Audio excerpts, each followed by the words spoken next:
Hello, everybody. You're listening to the Big Chill Podcast. This is episode 616. Tua, Tucci, and Kenhop.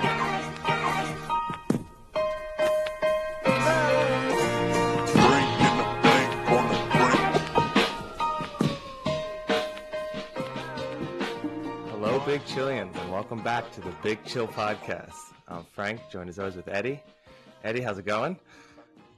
Yeah, things are going well. I guess the question is better asked to you, seeing as you are in unfamiliar surroundings, or familiar surroundings, I guess, but unfamiliar from a podcast recording perspective. Yeah. And maybe not in the most comfortable position for this podcast recording. I'm recording remotely, hunched over my parents' bedroom with a chair at the edge of the bed, trying to find the best possible place to record. Yeah. There we go. Well, it should still go well. Yeah, well, it'll probably go better than my 0-2 Chargers. So I'm gonna put that right out in front and letting you just take it away and get it out of the way, I guess. Yeah, I mean, I was disappointed in the Chargers again, and yeah, I think there's, preseason came into it and said this just kind of feels like a prove it moment for Justin Herbert, and I feel like Justin Herbert defenders give him all the excuses of, the defense isn't that good. Like they get let down by the play calling. They scored enough points to win the game, didn't they? And time after time, I'm not sure that they do. I think a lot of good quarterbacks would be winning every game that he's not winning. And part of me, as that game dragged on and as they then fell behind late, when they had this sort of first and goal or first down from whatever it was, the 11-yard line, down 3, and it looked likely from that position you should be, I don't know what the percentage win prediction is, but they were probably like 75-80% favorites at that point, maybe even higher, first and down from the 11-yard line. And part of me thought, oh, here we go. Frank's going to get to claim yet again another Justin Herbert fourth quarter comeback. And part of it feels as if it's almost like he's trying to have fourth quarter comebacks because he could be putting games away with better quality play at quarterback. And instead, his incompetency is allowing teams to hang around and exposing the rest of the weaknesses that the Chargers have.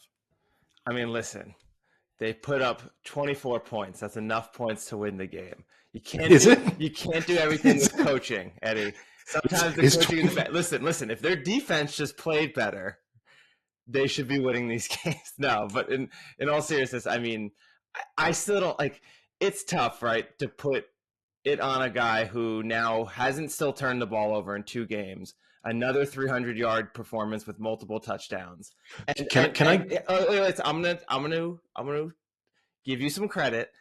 I do agree that last drive when they came down the field, they were moving the ball, and he in particular was moving the ball so well that I'm partly to blame because I started going on my phone and seeing if I could find nice pictures of like him pointing to see if I could say like a suck it Eddie moment and make it way too early. Once they got down to like the goal line, like it was like the 12-yard line or whatever they were at, I thought they were for sure there was no way they were stopping them. I mean, they were just 5 yards at a clip every play. And then he had one bad throw, the other 2, whatever they were. Maybe he didn't make a great read, but he got sacked on the third down. Yeah, which his O-line does seem to let him down in big situations as well. So that's kind of tough. But yeah, I think they should have won. He should have won that game. That one is definitely partly on him. I don't think you can say in any way that he's like a bad quarterback or not a winner when he did down points, drive them all the way down the field. But there is a little bit of a difference between being not a game manager, but like someone who isn't going to lose you the game and someone like Daniel Jones who's going to go out there and put it on the line and win it for you. And I think that is a little bit of a difference. And maybe we're seeing it. And maybe it's partly because he played in Oregon when they weren't that great in those years. They were like always like a 2, 3, 4 loss team. So maybe you never got to see him really on the line to see if he had that type of, composure. So maybe that is a knock on him. I don't know.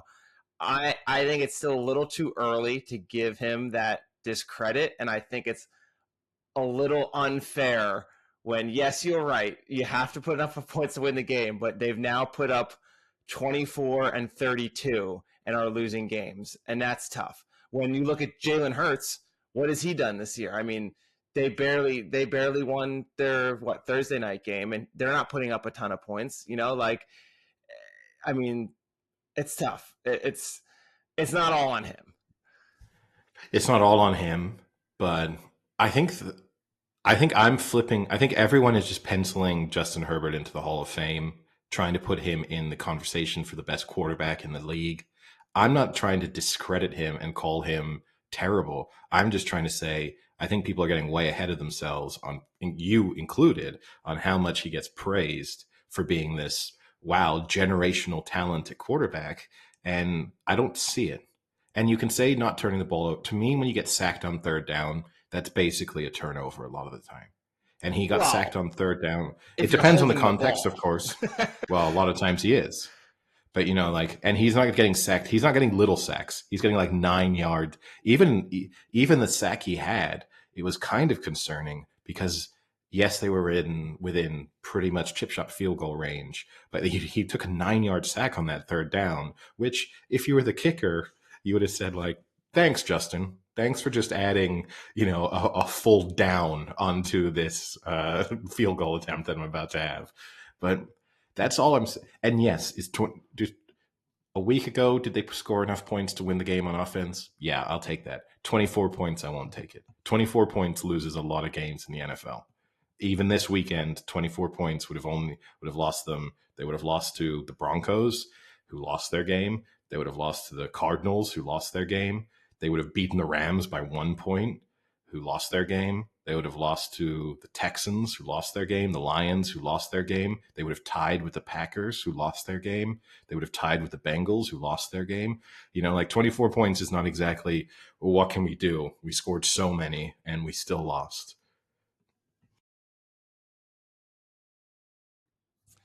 But you mentioned Daniel Jones. I think there's a difference. To me, Justin Herbert is undoubtedly a better quarterback than Daniel Jones. Eye test wise, but I think Daniel Jones might have something in that game against the Cardinals. Part of me feels like the Cardinals kind of didn't want to win almost, but he got better as that game wore on and became sort of, he has certain intangible elements that he was able to sort of call on as the game got close to get them what they needed to win. And that to me, I would rather have that almost every time than Justin Herbert, incredible throw in the first quarter, but game gets tight in the fourth quarter, and I'm kind of looking around to try and figure out where he is. Yeah, and maybe that's part of like being in New York and the pressure where, Justin Herbert, what is he really hearing today and tomorrow and the rest of this week from like the LA Chargers fan base and media? Do you think anyone is giving him crap? No, because everyone's telling him, no, Justin, you're so special. It's not your fault. It's everybody else's fault. But I think if he's in New York, that's one of those things where like, and he's in a city. Oh yeah, for sure. That's what I'm saying. Like, I think if he's in a city that cares, I think it's a much louder thing. It's a much louder argument against him, and I think people are getting on him. And maybe he would react better, or maybe it would just make him completely fold. Who knows? But what I'm trying to say is Daniel Jones. I think Daniel Jones, obviously, and probably unrightfully so, hears a lot of that pressure about how they're not winning games, and it's on him. And actually, when you look back at his career, he hasn't played terrible. He hasn't had much around him, and I've always been kind of a supporter. I'm with you. I'm not saying he's the greatest quarterback in the world, but he's done pretty well with what he's been given so far in his Giants career. And, he still gets that criticism, and I think he responds well to it. I think maybe, like halfway through that game, he thought, and he was probably already hearing it for the Giants fans that were probably in Arizona, because there was probably just as many as there were Cardinals fans there. And, he stepped up and took it on himself and put it on his shoulders and kind of won them the game. I mean, you can say Barkley had a great game that second half, and he did, but a lot of it was opened up because Daniel Jones was hitting some deep throws, hitting some intermediate throws, running the ball on his own. So when you also have him to worry about, it opens it up more for Barkley. And like when they can do that, that's what made me excited on seeing their team. When you have two good running backs there in Jones and Barkley, and then you have the speed with Jalen Hyatt who can go deep, it does open up that offense. And Waller in the intermediate, to hit those 8-10 yard tight end passes, like that was the good part of the Giants that you could see. But to have it wait 6 quarters and to only happen so far against the Cardinals is not super encouraging right now. Yeah. I mean, here to kind of wrap up the Jones versus Herbert debate, if you told me right now, team playing for my life, would I rather have, and I'm down, the team that I need to win is down 6, 2 minutes to go, ball starting on their own 30. I want Daniel Jones over Justin Herbert at quarterback. That's my honest assessment. I'm not trying going that far. That's not me being intentionally provocative or kind of hot takey. That's like a genuine assessment. The Giants come back. I do sort of feel like the Cardinals, it almost felt like they went in halftime and decided, hey guys, we're not supposed to be winning any games this year. We want a really good quarterback pick next year. They did have that slight feeling to it, but still to come back from that kind of deficit is impressive against anyone. I mean, like just putting together enough scoring drives in the, third and fourth quarter to get enough points is tough. One big talking point that came out of it for me, when they closed it to 20-28, okay, and they were going to go for 2 on that, which the announcer said we're going to do this now. We do this, I think, every year. The sheet says to go for 2 at that moment. And they got, in the end, they got bailed. I think they got bailed out because I had the feeling they were not going to get the 2-point conversion. Yeah. And then that was going to put them into a much more complicated, it was going to put them into now we have to go for 2 next time. And instead they had a false start. It pushed them back. They just kicked the extra point. They made it a 7-point game, tied the game on their next drive. I don't understand what the mathematics is telling these people, that it's like the smart move is to go for 2 to reduce it to a 6-point deficit over reducing it to a 7-point deficit. I'm all for the sort of sabermetrics of sport. I don't really get it. Yeah, I go back and forth on that one. This is different. So originally what I thought you were arguing, I wasn't thinking right, was if you're down 15 and whether you go for 2 on the first time or the second time. And I always understand people like, no, just save it to the end. Like, no, that doesn't make sense, because then if you miss it, you've completely changed your plan. Like, it's better to go into something knowing exactly what you need to do than to wait to the last second and hope you get it. So that one is the one that always annoys me, and I don't get why people say that. Yours, I love the analytics of football, and I see why they say it. I still don't agree with it, because I'm with you. I think, especially when you consider if you're down that many points, so at that point you would have to have been down 14 and you're scoring and then hoping to score again. I think at that point, even though we've discussed it, you have momentum. And I'd rather be tied with momentum and being able to win it than to risk having to make, at the worst case, 2-point conversions to still be in the game, which to me isn't inconceivable that you don't get either of those when, let's say, maybe the first one you get stopped and maybe the second one you get a false start and now you're fucked because now it's a 7-yard touchdown you need. Like, I don't understand why you want to risk. Yes, you can win the game, and you can win the game by only needing 1 2-point conversion to go well, but it has to be the first one. Because if it's not, then you really put yourself in a hole, because then you need the second one. And that's a scary option, to need the second when you didn't need it in the first place. So I agree with you. I understand probably the metrics slightly favor that. It's probably minimal. I would say it's probably like 53 to 55% better chance, but I don't think it's worth the risk. And when you look at, if you score 2 touchdowns in a row, you're gonna have all the momentum going into probably overtime or whatever. Yeah, I mean, so there was 8:51 left. I'm trying to understand. So there's a sizable chunk of the fourth quarter left. Like, you're definitely getting the ball back. So you can either cut the lead to 7, the deficit to 7, or cut the deficit to 6, or worst case scenario, the deficit remains 8. And I get it. So you cut it to 6. You've now put yourself in a winning drive situation if you stop them. Yeah. Or A maybe clear, like two an field easy, goals, right? or you open up the possibility of 2 field goals. But the reality of with 8:51 left, that there's going to be 4 possessions and they're not going to score on any of them, All of the and you're going Giants to kick did 2. that. They No, scored a but you know what I touchdown. They mean. scored a touchdown and a field goal, right? They scored the field goal to win the game at the end. Yeah, Yeah. So so they they did had get the it ball back. twice. They got the ball back twice, but it just doesn't. I don't know. I feel like speaking about the momentum element, I feel like you could go from giving the other team the they're only down 7 now. There's just one score, to all of a sudden, if they get the stop on the 2-point conversion, almost feeling like we've kind of kept this. This is like a 1.5 possession game now. Like we've kind of kept it at almost 2 possessions, whereas you have the chance to just very clearly be like, no, no, no. If you get stopped next time out, we are going to drive down the field, score a touchdown, and tie the game. I don't totally.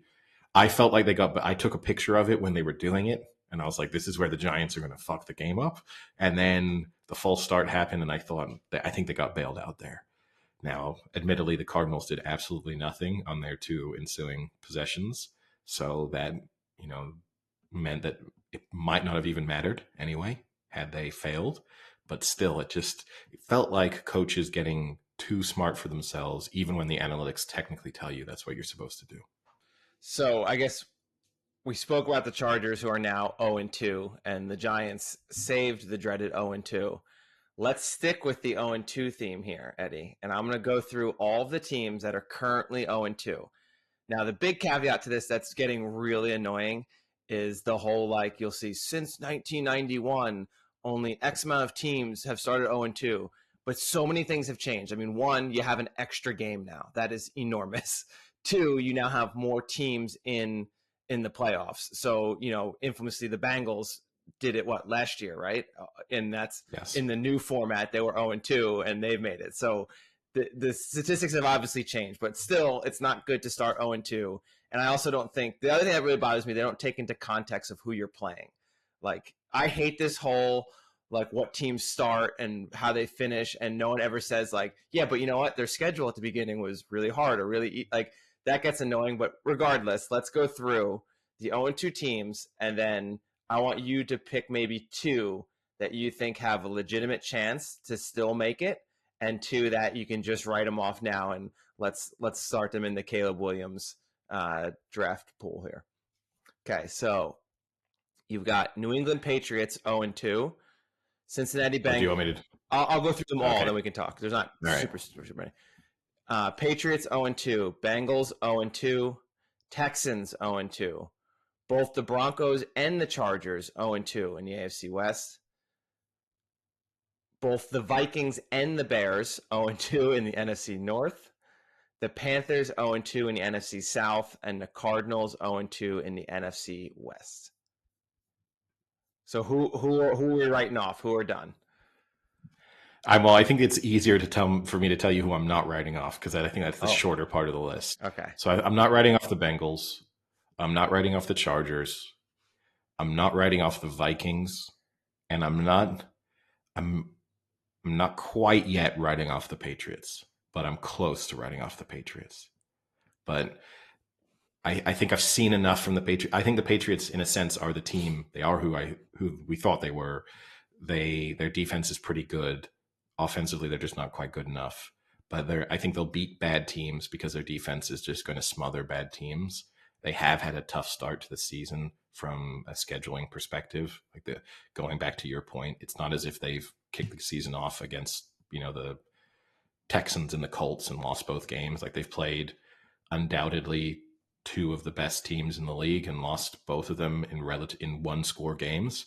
So it seems harsh to then say, like, well, they're done. There's like no conceivable way they could string together 9 wins from the remainder of the season.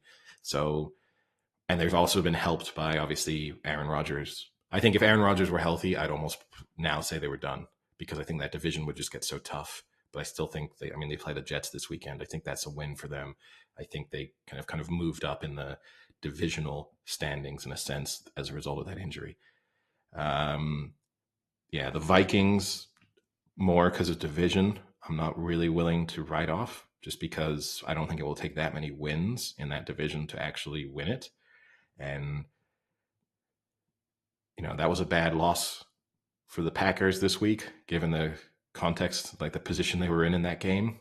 And that felt like that's one we could look back on at the end of the season and think that's where you almost not let the division slip. That's too dramatic 2 games in, but they had an opportunity to put themselves in a really nice position in that division, and they let it slip by. And aside from that, I think I would write off all of the 0-2 teams. I think the Broncos I don't know what to do with the Broncos. Like, I just don't. At this point, I don't know what you do. I don't know what you do with Russell Wilson. Like, yeah. At 3/4 of the way through that game was like, okay, here we go. The offense just started to look good, and the shaky start to the season, but they look like they're going to be a sort of middle of the road NFL team. They're going to be maybe fun to watch at times and beat some bad teams. I didn't even realize until about an hour later that they were successful on that Hail Mary, because it got to the end of that game and all the other games had, and I stopped paying attention. I saw that it was coming down to one final Hail Mary, and I didn't even look. And then I just knew that they'd lost because it didn't go to overtime. And I had assumed that the Hail Mary had been just an incomplete pass, and then saw the luck that Russell Wilson got in actually getting that Hail Mary touchdown, and then still failed on the 2-pointer.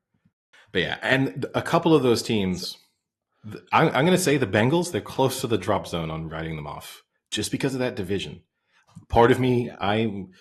I'd almost put them in the Patriots, the position of like nearly written off, but then the Chubb injury last night, I think, is a big win for everyone else in that division, because I think it takes the Browns out of contention. Yeah. And we can get into that game later, but yeah. But I literally think the Bengals would have been close to a write-off at that moment for me. And now it's like, okay, I think there's an easy path to them.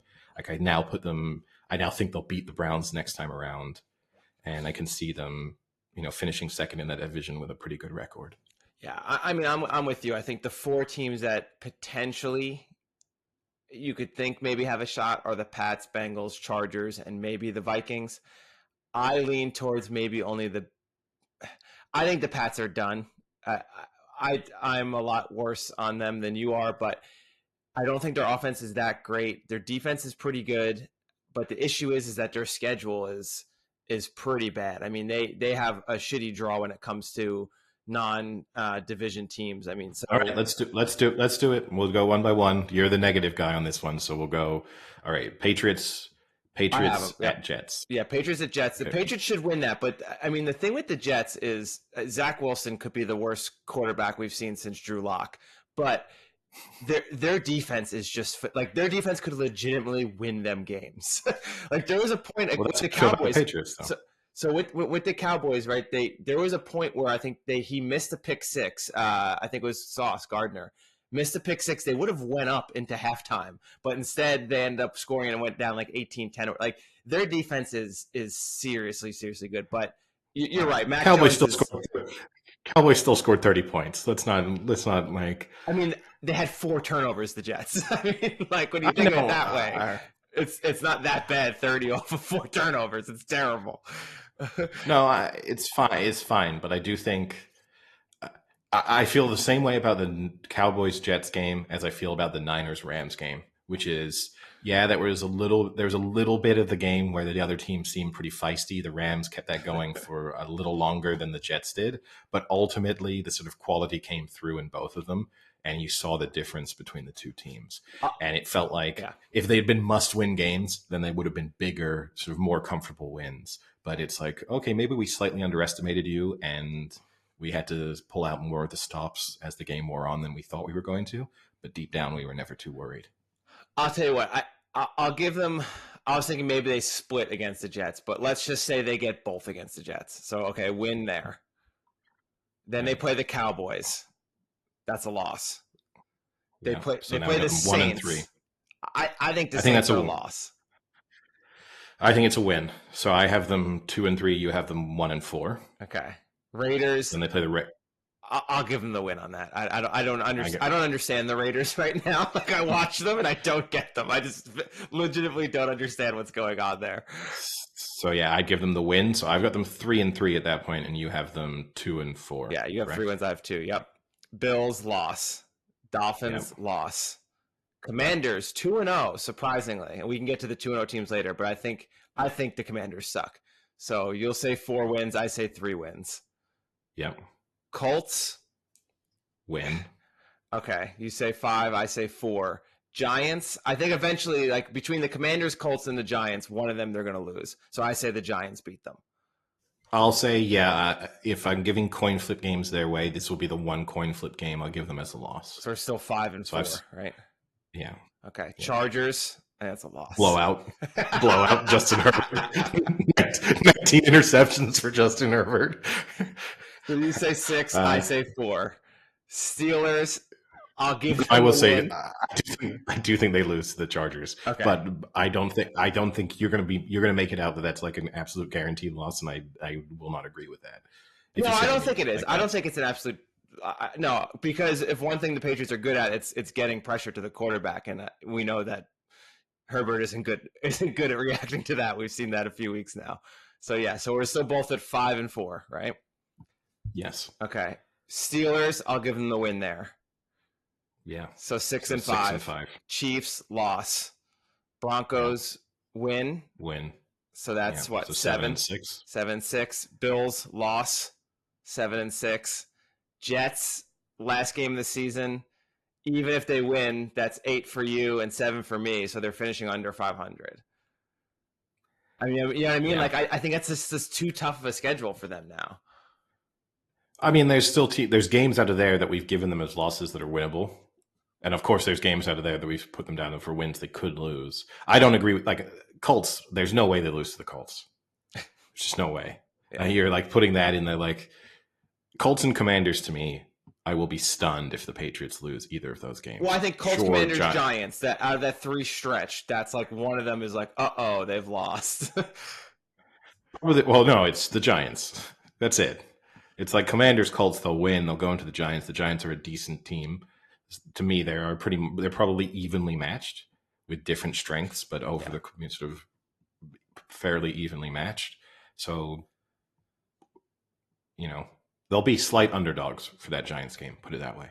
Yeah, for sure. Whereas the Bengals, they play the Rams, the Titans, the Cardinals in the next 3, so they can conceivably be 3-2 after this. They should be, yes. And then they go into Seahawks, Niners, Bills. You win one of those, you've got 4. But then, then Texans, Ravens, Steelers. You should win 2 out of those 3. And then Jags, Colts. Why should they win? Wait, hold on a second. Why should they definitely win? We just saw the Ravens beat them. Why should they definitely beat 2 out of the 3 of the Texans? Sure, that's a win. Steelers. Why are they? I mean, they're not good, but I'm not sure. I don't know. I'm not sure how good I'm going to make the Bengals at this point. Admittedly, it's tough. The thing that's saving the Bengals of more criticism is the fact that they start the season slowly at the moment all the time. They're 1-7 in the opening 2 games over the last 4 seasons. So it's kind of, we're like penciling in the idea that they definitely bounce back. Well, I think, I think the other thing you have to factor in, though, is that they've been a good team the last 2 years as well. Like, regardless of what their start has been, they're still a good team that still has most of those bones from those last 2 years. It's not like all of a sudden their offense lost Tyreek Hill and Mecole Hardman and all these players. Like, their offense is still exactly the same for the most part. If anything, they've tried to strengthen the O-line, so they should be slightly better in their offense, and their defense is still average. So for me, it's one of those things. This is a team that we know has been to multiple playoffs and gone deep in the playoffs. Right. So I give them a little more credit. But Joe Burrow is also carrying an injury. He's not guaranteed to play against the Rams at the moment with his injury status. For example, do you think the Rams can, if they don't have Joe Burrow, who's favorites for that game from what we've seen from the Rams so far? Oh, I think the Rams. Who I don't even know who's the So backup for the Bengals. I don't know. Exactly. I mean, that's like I think almost any time it's starting QB's out. But yeah, no, you're right, and maybe that's the issue. Maybe this injury to Burrow is a lot worse than what we think. I mean, that could be. He hasn't looked phenomenal. The team, though, that I think can turn it around. I've found out the name of the Bengals Oh, backup quarterback, and I still don't know who it is. who is it? Jake Browning. Oh, Jake Browning. I think he's from Washington. Is that him? I don't think so. I mean, I'm. He's not a name I'm familiar with.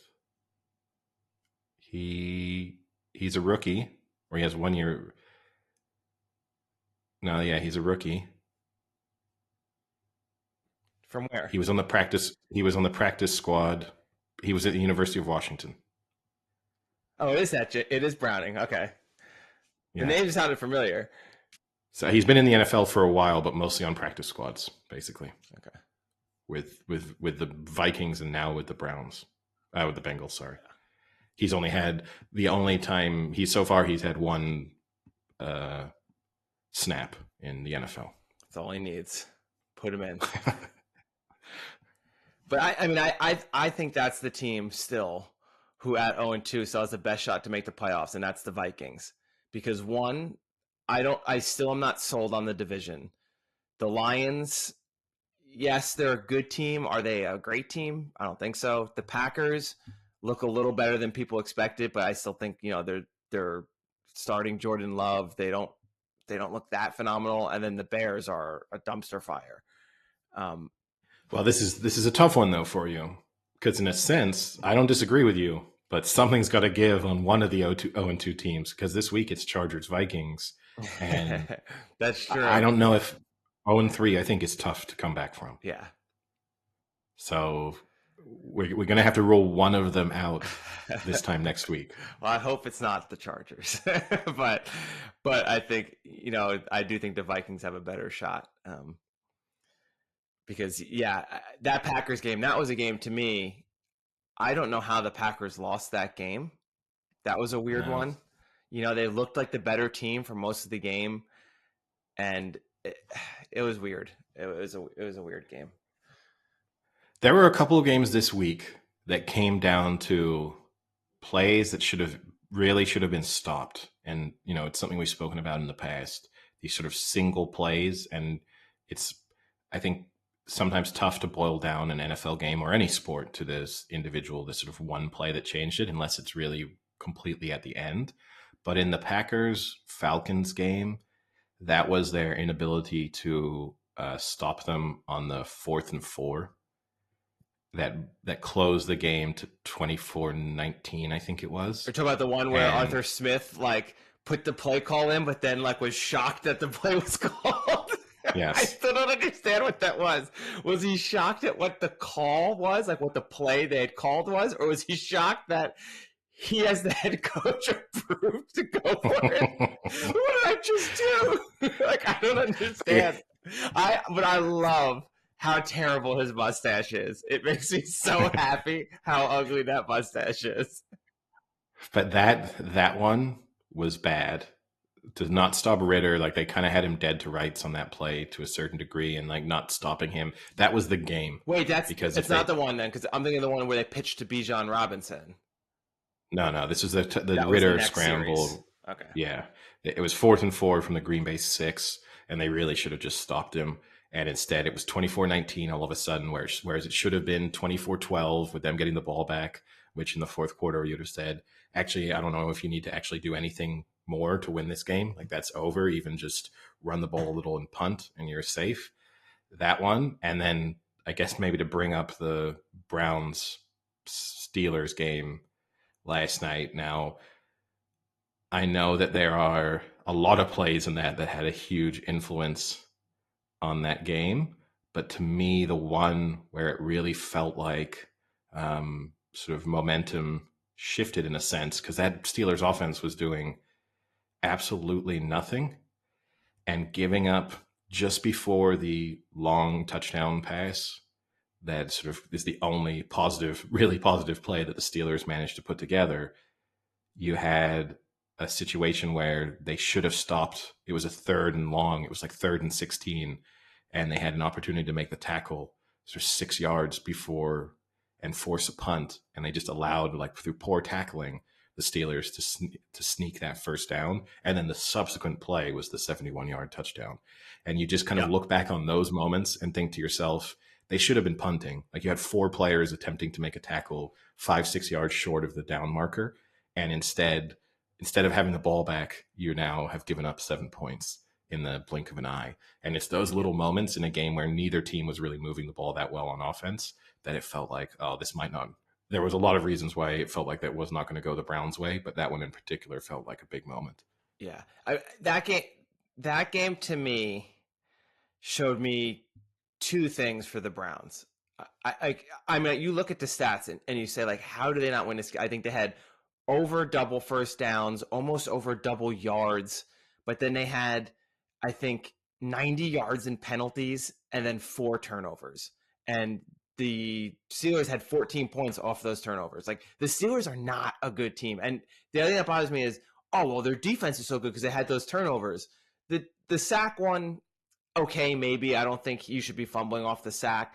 The interception one was a bullshit, lucky ass interception where it went off the receiver's hands, then off a defender's face, and then caught it for a pick 6. So it's not as if this defense is this like stifling defense. They let up 400 yards of offense. What bothered me is two things. One, I'm not sold on Stefanski as the coach. Chubb went down, but they were just running the ball down their throat. And yes, Chubb is good, but he had some massive holes. And then when he went down, they like stopped running the ball and were trying to do these weird throws, and it just wasn't working. Like, just continue to do what was working. I get Chubb's hurt, but the other running back still had a good game. Like, and he didn't give him the ball till like halfway through the fourth quarter where he had like that 60-yard run or whatever. Like, I don't understand what they were thinking halfway through that game. Like, the middle of the game, to me, I don't get what the hell they were doing in the second and third quarter. And the other thing is, I don't know about Deshaun Watson anymore. I mean, he missed a lot of easy throws and a lot of just like 7-yard curl routes. He was like hitting them on the wrong side, and he was weird in the backfield, kind of running around. He wasn't as good as he normally like. You know, I used to like him as a quarterback. Shit happened, and whether you like him as a person or not, but as a player, I always thought he was a great player.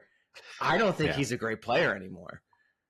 Yeah, I have to agree with you. I was kind of high on the Browns coming into the season, obviously, and especially then after week 1, I felt even more confident in that. And then, he just looked lost. There were so many times when and again, people are going to give the Steelers credit for getting pressure, but he created the pressure himself. Yeah. He would just hang around in the backfield forever. He would run backwards for 7 yards when it could have just throw the ball away. Like, you're fine. He had 2 face mask penalties. I don't know if I've ever seen a quarterback commit 2 face mask penalties in the same game. I would be impressed to know if another quarterback will commit 2 face mask penalties this season, like over the course of the entire season, let alone in the space of about 9 minutes. Like, that is unbelievable. And both of them were pretty costly in terms of the position they then put the team into. And I mean, I agree with you. First, the pick 6 off the opening play of the game, more luck than skill from the Steelers' perspective.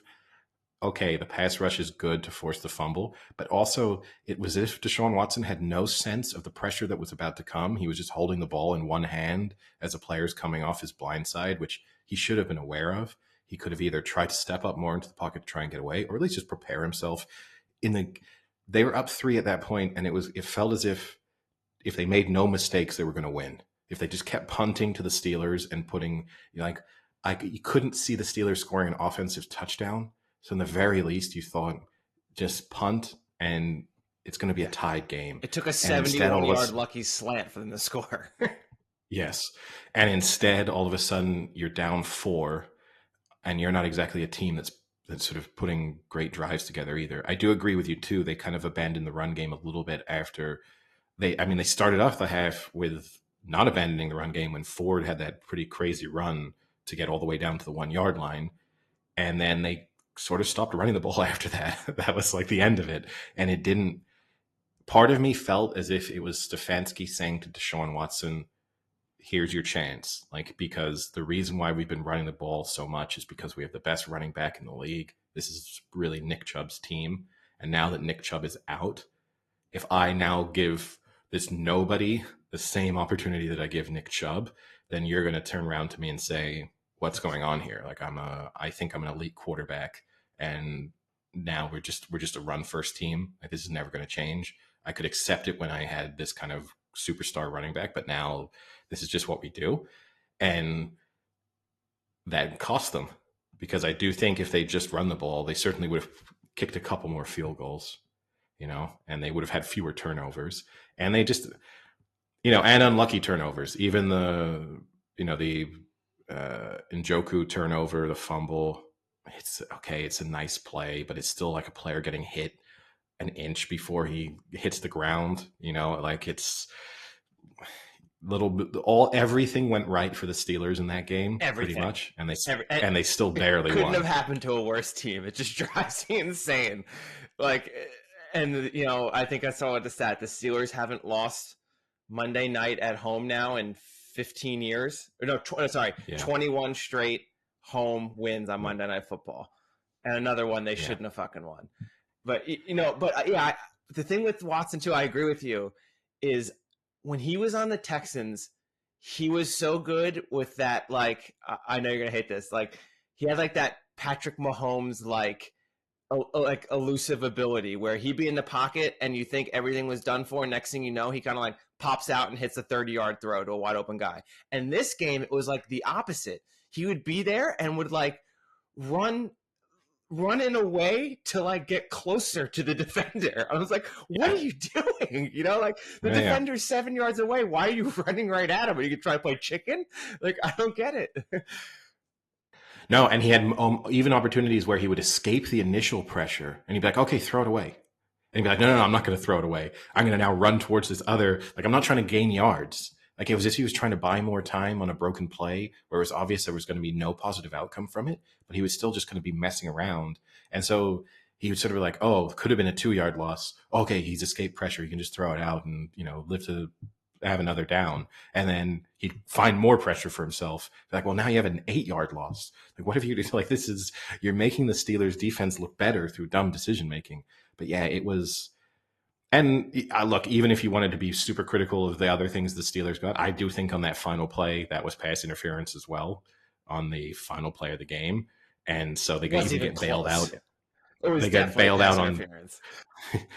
And I get it. Final play of the game. You're going to get that less frequently than you do. But if that's the first quarter, if that's like second, and I know you don't agree with. I'm not saying I agree with that fact. No, I know you don't. But I hate that. I hate when people say like, like it's tough to make that call at the end of the game. Like, no, you should not be factoring in the part of the game as an official. Your job as an official is to look at every play with a blind eye as just that play. And it makes me so fucking pissed when they like won't make calls because it's a big play or a big down. That's not how officiating works.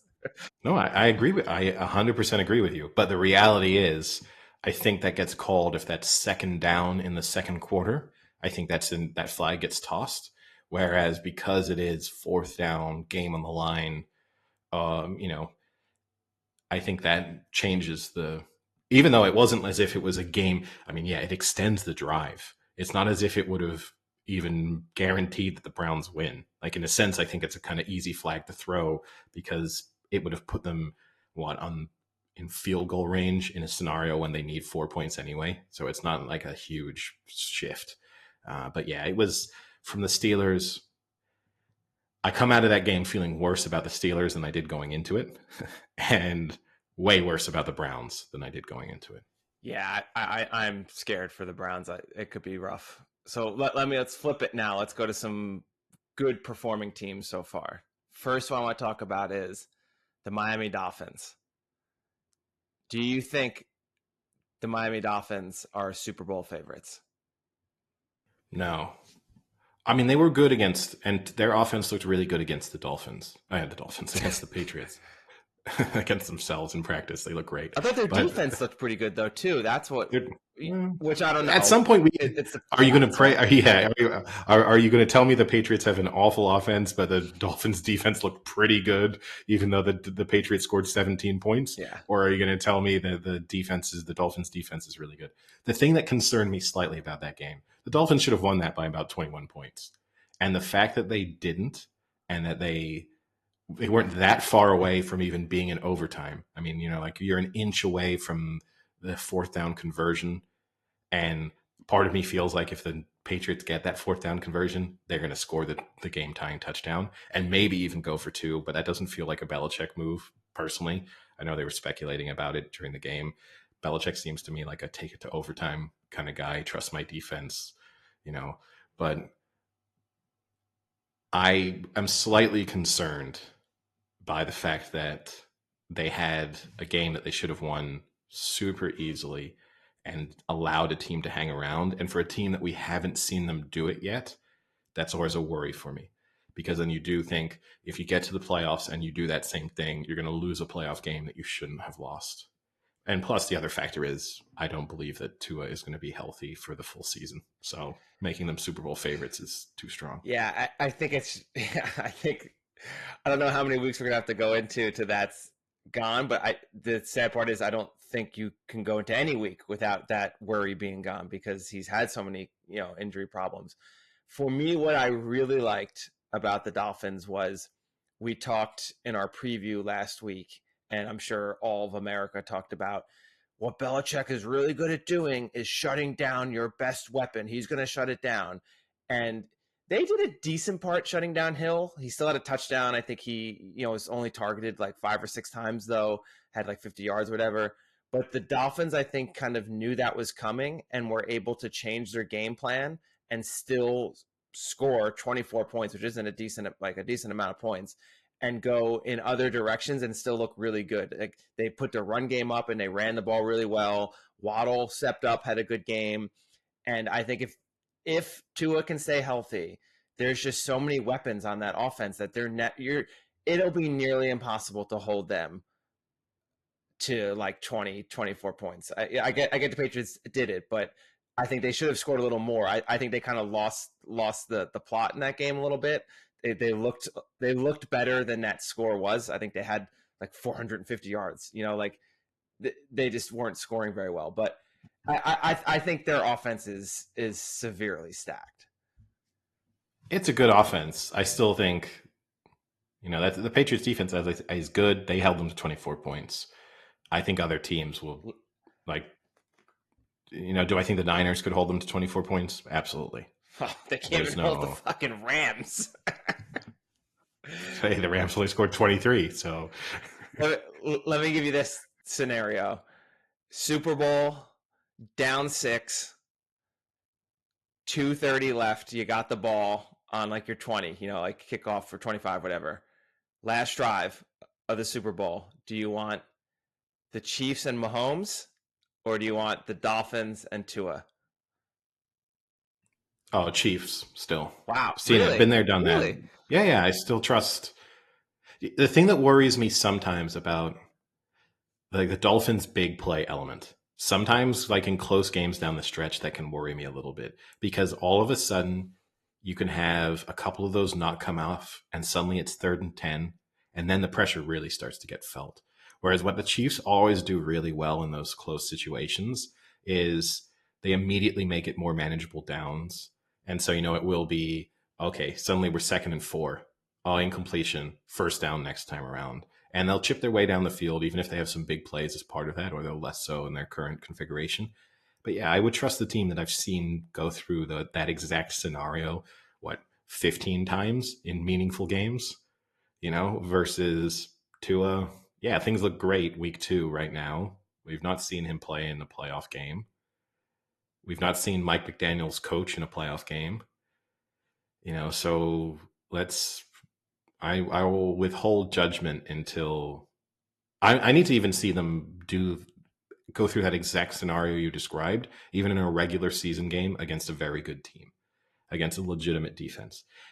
If they pass that even against the Patriots, then I might feel a little bit more convinced. But you know, I just I think a good defense is going to do as many weapons as they have. I think a good defense will be able to take Tyreek Hill a little bit out of the game, which I think even the Patriots kind of managed. No, They they did definitely sort of did. make it, They definitely took him out a little bit. and already it's the X factor from the Dolphins offense kind of being removed. So Super Bowl favorites, no. Divisional favorites, yes, AFC but not favorites. Super Bowl. No, not yet. Okay. Not yet. All right, Ed, But they might be by the time we make it to the playoffs. let me throw out another one for you.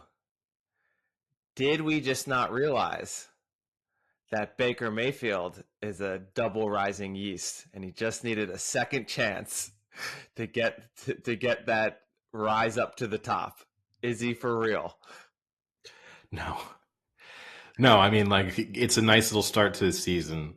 I think beating the Vikings week 1, it's the Vikings, though. We know they have weird losses in them all the time and bad performances. Beating the Bears I think the Cardinals and the Bears are by far the two worst teams in the NFL. So I'm not going to give anyone too much praise for beating either of those teams.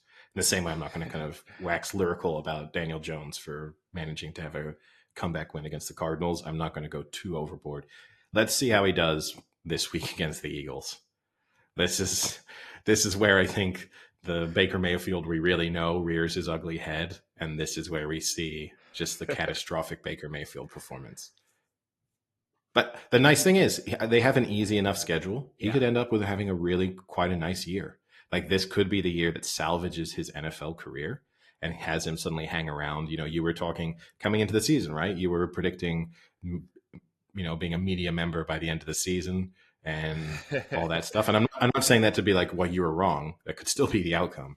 But I do think when you look at the start that he's had, and then you look at the fact that their division isn't particularly good, and then their non-divisional games include, some pretty winnable games as well, he could get to the end of the year and kind of have managed to get the Bucs to maybe an 8-9 win season. Yeah. A pretty decent statistical performance. And then he's suddenly back the on guy State who Farm. always gets back on the commercials, baby. that ship might have sailed, but he might definitely be more in every time there's a quarterback spot to be filled. He's like one of the 3 or 4 guys being discussed as a free agent signing or a backup who could be traded to be a starter. Yeah.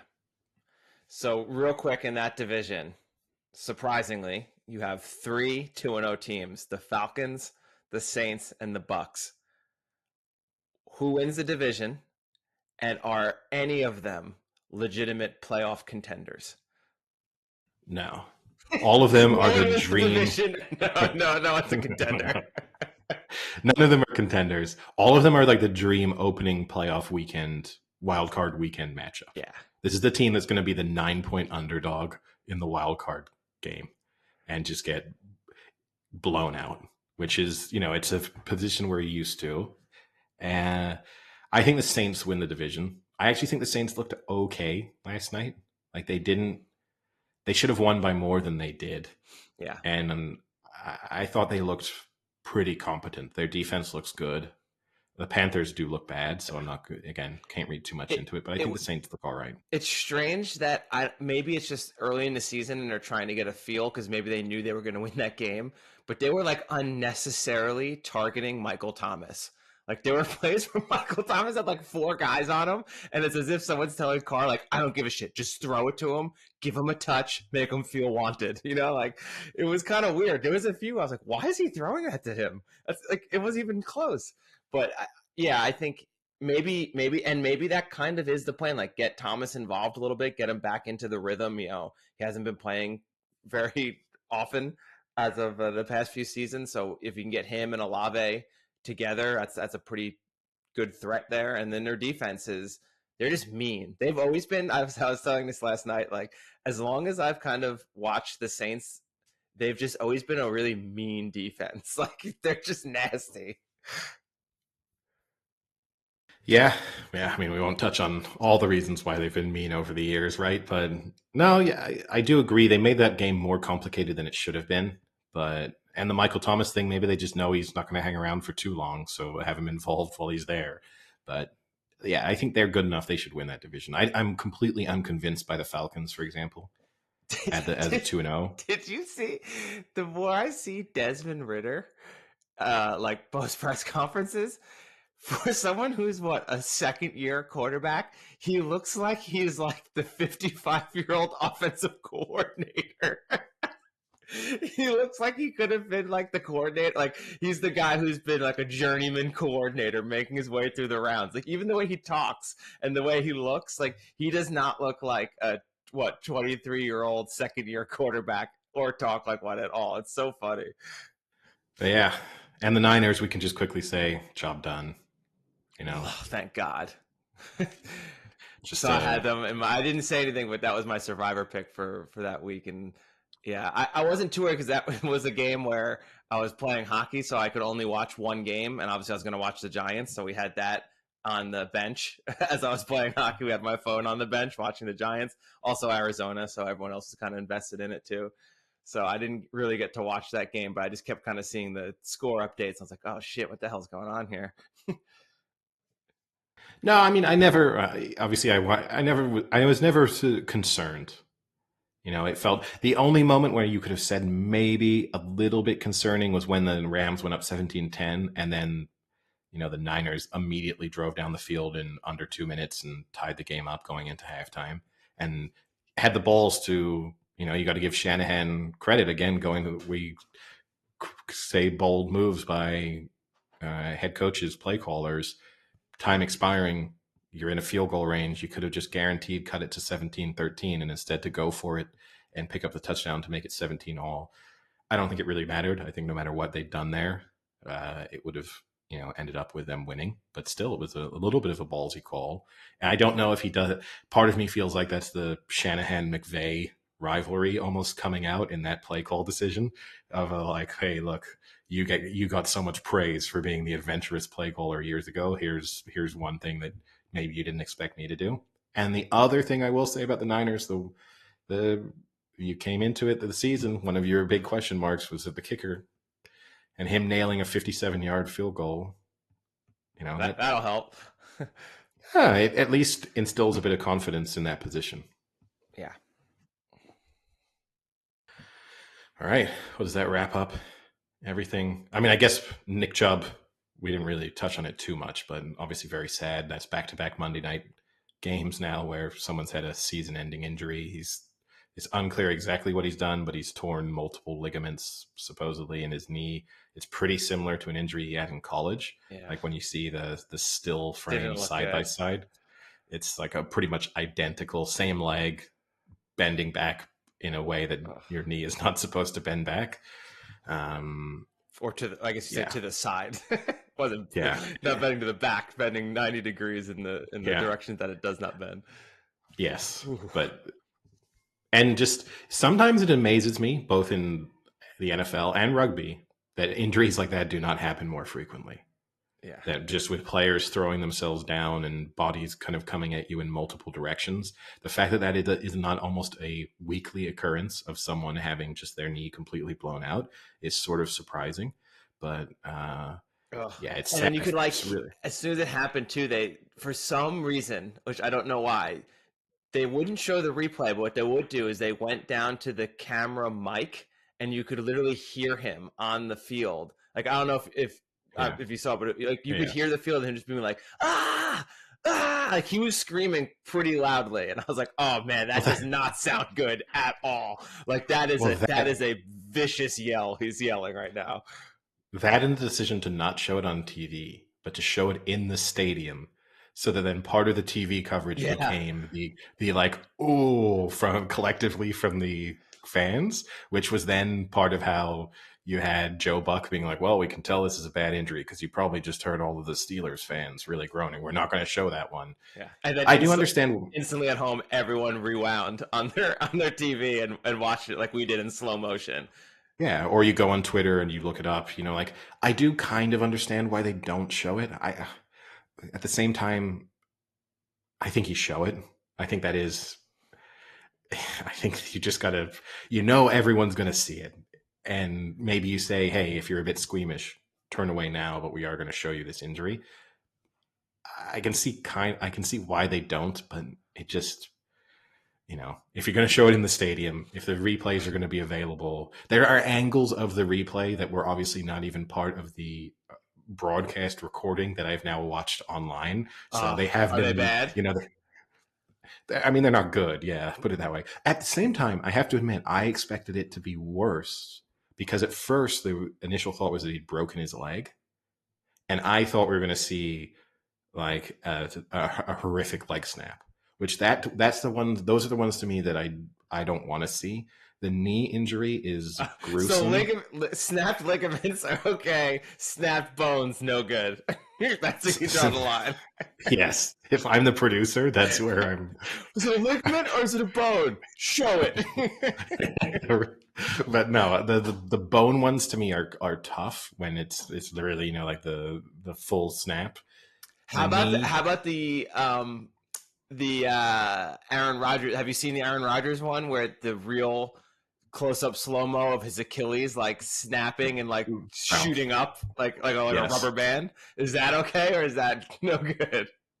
That's fine to me, and honestly, that's no more. But again, we saw multiple replays of that during the game. That to me is no more gruesome in a sense than what happened to Nick Chubb. Like those are. And in a way, the Achilles almost bothers me more because I can just imagine that happening to me in my day-to-day life. Like the Achilles injury is now a major, not as a result of Aaron Rodgers, but just as you age. Oh, the Achilles. Okay. Yeah, just the Achilles injury to me as you age becomes like every time like, oh shit, if anything really bad is going to happen to me while I play basketball or softball or whatever. Happened to my uncle. He was like in his 40s or 50s just playing pickup basketball one day and boop, thing just snapped and went all the way up his calf. Yeah, no, I mean, when I'm playing, no, I know when I'm playing pickup basketball, it definitely is something that it crosses my mind. It's the one part of me that I will really try and stretch the most is try and making sure that my Achilles is as stretched as it can be. And even then I'm still concerned. I guess yours isn't life threatening because now every time I get a bruise on my leg and I show someone, I get about 30 questions about, are you worried about a blood clot again? No, I think Achilles is unlikely to take me out. So I guess we're probably going to switch to European sports. So I know we haven't done this in a while. I figured we got to get a little loose and goosey on the podcast. So I've got a nice European transition, Eddie, because ye old BuzzFeed popped up on my Facebook today or yesterday. And it was 18 very common everyday European things that would be considered luxuries in the United States. Okay, I can already think of what one of them is going to be. First, let me preface this by whoever came up with this obviously lived in France because almost every one of them is like kind of French themed. There's not many, like I couldn't pick any out that are like from Spain. There's one that mentions Germany, but they mostly seem kind of French to me. But here we go. All right, number one, no gaps in bathroom stall doors, the ones between the doors. Apparently this is a big thing for Americans. There's a lot of people peeking at one eye through that little gap. Yeah, I mean, don't get me wrong. I do like the no gap, and I do like the door not ending like a foot above the ground. I don't know why you would. I guess some of it would be so everyone can smell your stank. Yeah. And hear all the noise super clearly. I obviously would prefer a complete door. I don't get the person who's making the decision for the non-complete door. I don't understand the logic, but at the same time, it doesn't bother me so much. Like if I walk into a nut, like I don't suddenly think, oh my God, I'm exposed. So I think here the big thing that people don't understand is when you have that in Europe, when you have that full closed stall door, it a lot of times is men or women's. It's a way to make the bathroom like unisex. But even in a pure men's, it's the same. It is. No, it is. But I think that's a big benefit. Like that's the thing I hate about America is like the men and the women's bathrooms where it's so much easier sometimes to just have 4 stalls and like a communal sink, but That would never happen in America. Jesus Christ. Yeah, let's not get into the politics of bathrooms in the United States in 2023. Yeah. Who would have thought that'd be a sentence someone says? Automatically having 4 to 6 weeks of vacation at time of hire. Yeah, I mean, again, that's a slight myth to a certain degree. Yeah. Because that's a country by country basis. Not every European country has that much vacation. And I'll also say this to dispel a lot of thoughts. You often just can't take that much, even though legally you have that amount of vacation available to you. If you're trying to have a job where you progress up the rankings, taking 6 weeks of vacation in a lot of countries is, not acceptable, even if it's technically allowed. So I don't know many people. The other interesting thing to that is Americans are notorious for not even taking the small amount of vacation days they have. So even if you had more, like the average American doesn't take their full 3 weeks of vacation they get. Yeah. And I do think that to me would be the bigger argument is maybe some of the stigma in the United States with that, like taking vacation means you're lazy or not committed to your job, or, that kind of element. Road, baby. That to me, that's the larger argument versus, but like in France, there's no judgment when you take vacation that you're not. I mean, there are certain, for me, having worked at startups, there's certainly been times at a startup where if anyone had said, I'm taking a vacation next week, that would have been an immediate, like, this guy doesn't care about his job. It's a good segue into number 3, Eddie. Quality of work life. Quality of added benefits associated with work too. In Europe, people get great benefits from the get-go versus people in the States that have to stay with the company for years to get similar benefits. Yeah, but I'm going to dispel some myths for our American listeners. You pay for those. This is the big thing. Sometimes it's not an anti-American rant. This isn't even a pro-Europe rant, but like salaries are lower in Europe than they are in the US. And part of the reason why they're lower is because a sizable portion of your salary goes to all those benefits that you have immediately available to you. They're not free. It's not like the generosity of employers deciding to give you, great health care, or the generosity of your country deciding to do so. You pay for it through, tax and Social Security and other deductions. So kind of true, but then the argument would be, well, if you earn 10, 15% more, then you can go and pay for those things yourself if you really want to. Yeah. All right. Number 4, no high fructose corn syrup in everything. 3 explanation points. Like, it's a luxury. You don't even need to check the label for it. I guess so. I mean, yeah, that doesn't seem like a luxury element, but sure, it's true. It's less prevalent. So this is the one that I know personally because my mom is in love with these things. Those towel warmer racks and heated bathroom floors. Heated bathroom floors, I feel like you almost never see. That's real luxury. I see that more in America. I've never seen that in Europe, but I've seen that's it in America way more American. Because you need a modern build house for the most point, or like. I don't know anyone in Paris who has a heated bathroom floor. The towel warm rack, though, is a real thing that I don't understand why it never hit in America. I would be willing to watch a 30-minute like little show on History Network or Discovery Channel about why the towel rack warmer never made it in America. It's got to have a story. There's probably Big Towel. It's a conspiracy there. It's Big Towel. No, it's Big Dryer. It's Big Dryer. No, it's Big Towel because they know if you don't do that, you have to wash your towels more, and then that wears them out more frequently, and so you got to go and buy towels more often. I think it's Big Dryer because then after every shower, you just have to wash and dry your towel. Well, maybe, but yeah, no, it is a strange thing, and again, especially in a country that has embraced a lot of luxury, like the heated bathroom floor, like those are things I associate way more with America than I do with Europe. So for Europe to have just been like, yeah, that's the standard. You have but yeah, it's a weird one.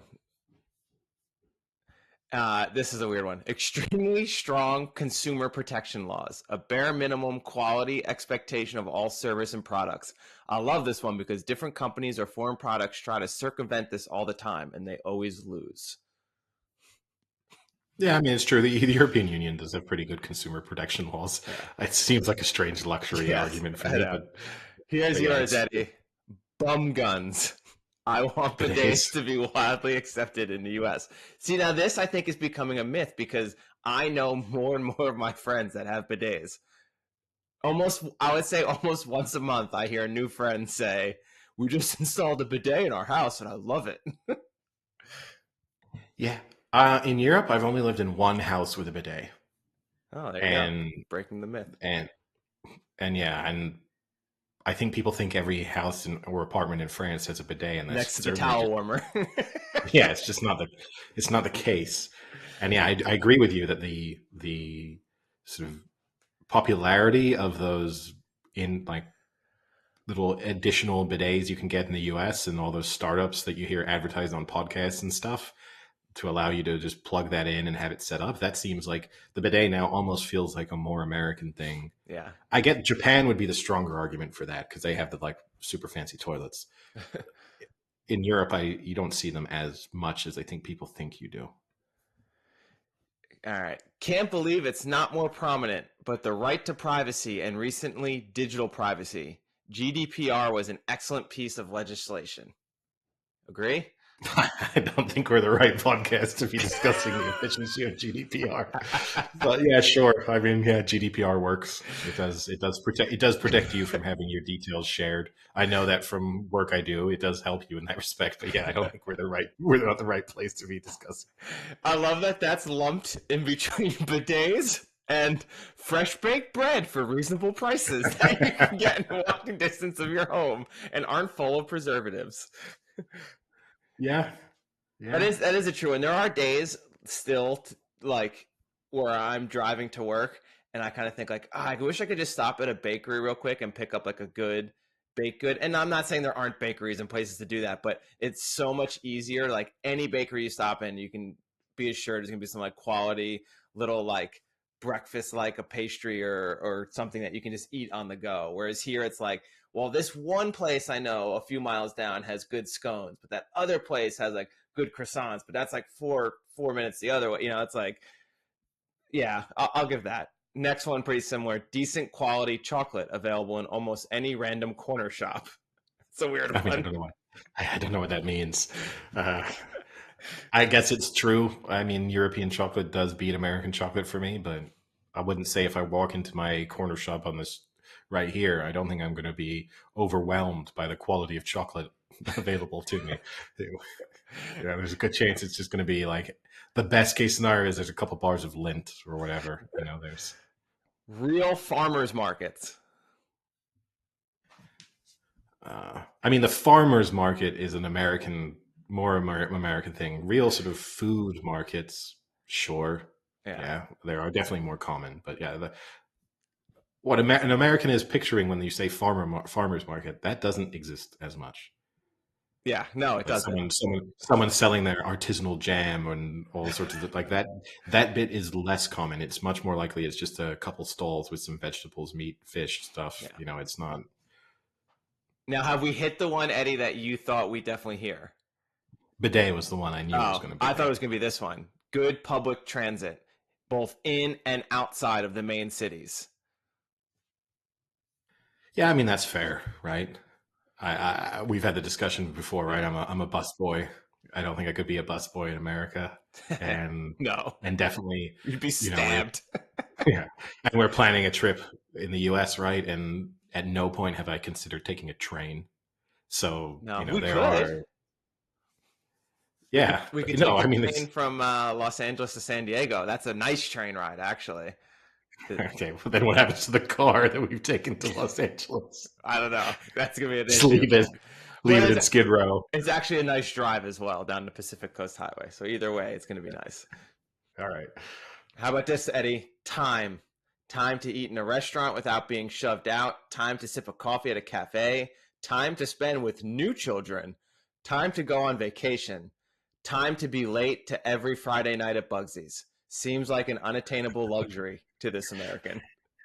Uh, I mean, yeah, there's a little overlap there with holiday, right? Yeah, I think you get more time. I do think I will. One element, I think people think that everyone takes like an hour long lunch break, 90-minute lunch break. That really isn't the case for the most part, certainly not on a daily basis.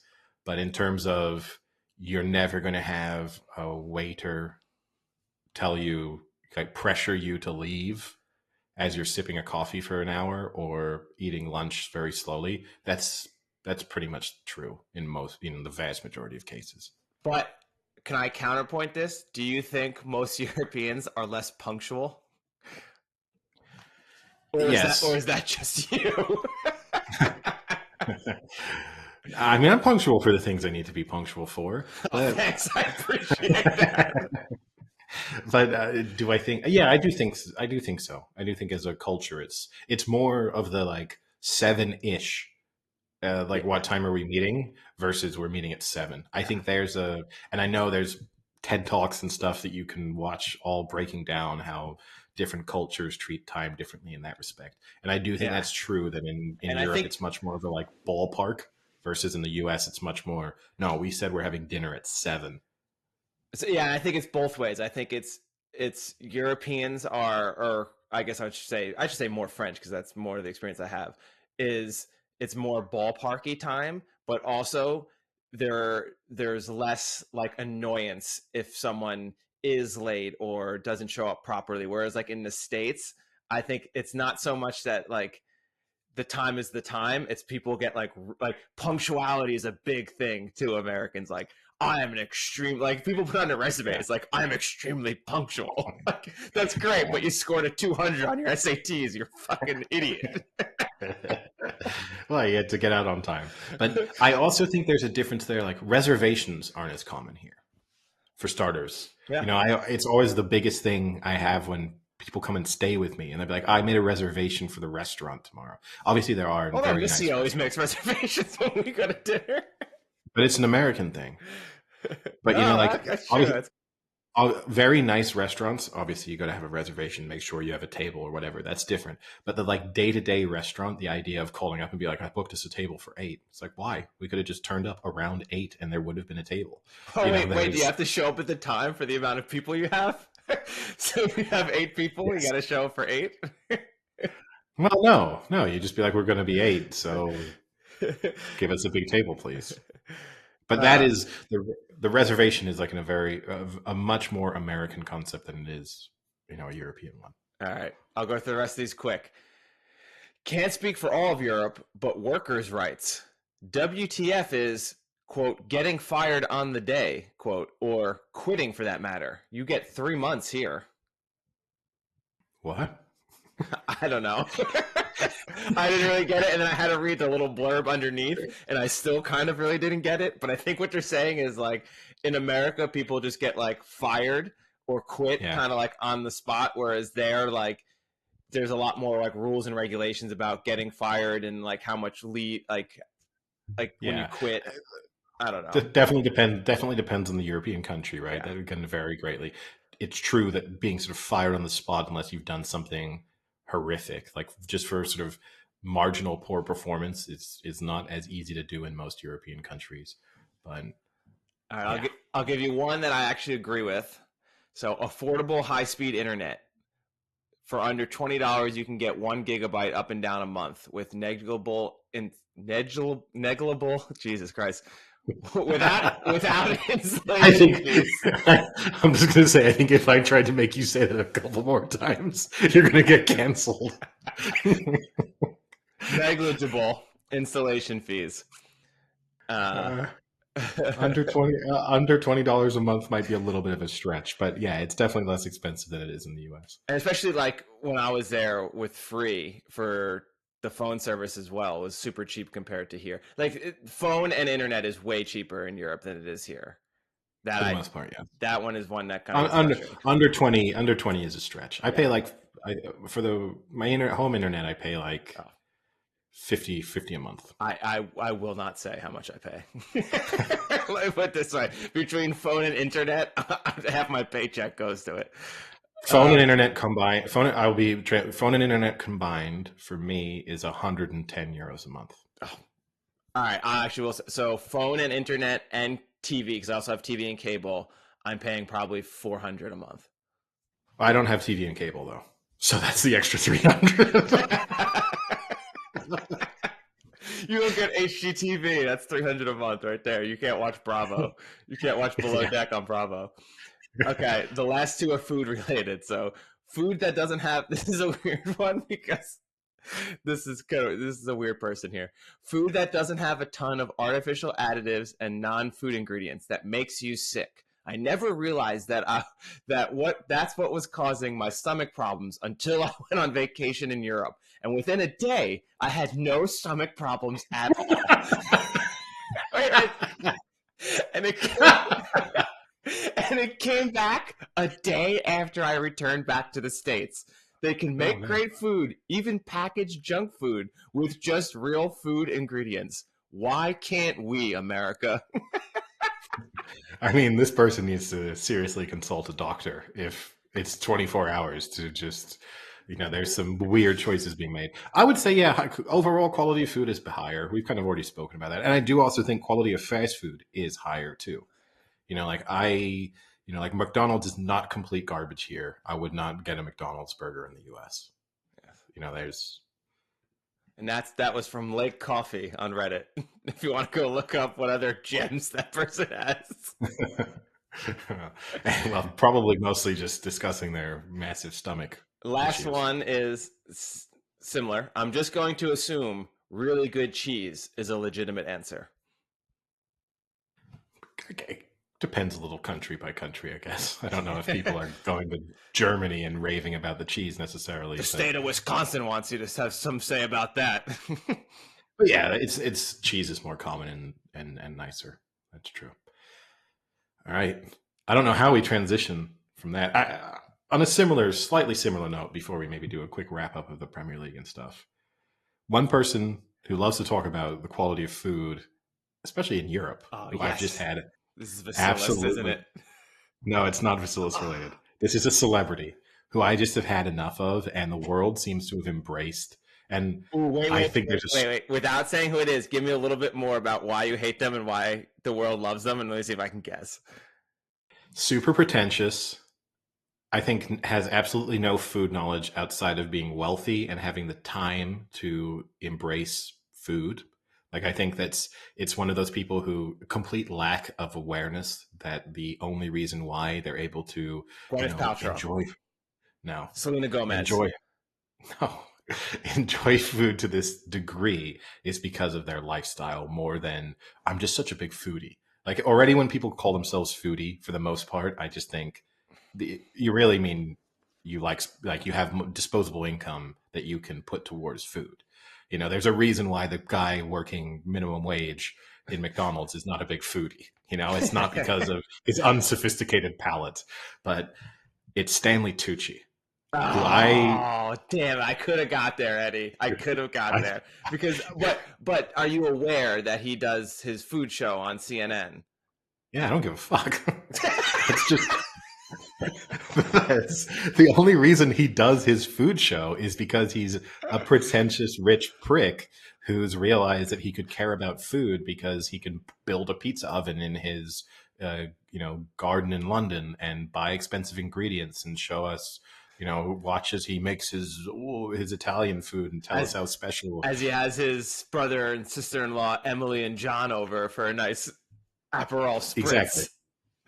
And I'm sure he does really like food and really appreciate food, but he doesn't know anything about food. You know what I mean? Like He's not providing insights. He knows more because he's dedicating some time to it. His CNN show, he does talk a lot. But I don't know how much of that he actually knows and how much is obviously scripted. But he tours Italy and does the things. But go ahead, rant. What is it? It's just so pretentious. It's just so pretentious. And I just don't know why I have to listen to people taking serious food advice from Stanley Tucci. What's the world coming to?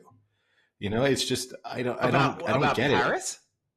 it. No, about food, just food in general, but mostly about Italy, right? Because it's the only thing he can really discuss in any detail because that's his show. Because he's an Italian American. So of course the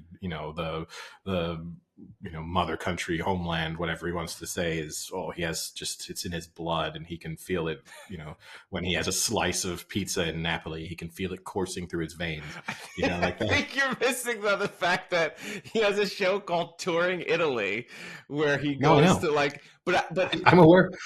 But I think I'm, no. But what I'm saying is, I think when you say people are taking advice from Stanley Tucci, I think it's more that people are taking advice based off his show. That other people have no, curated the no, best no, spots in Italy that he then goes no. to. No, no, no.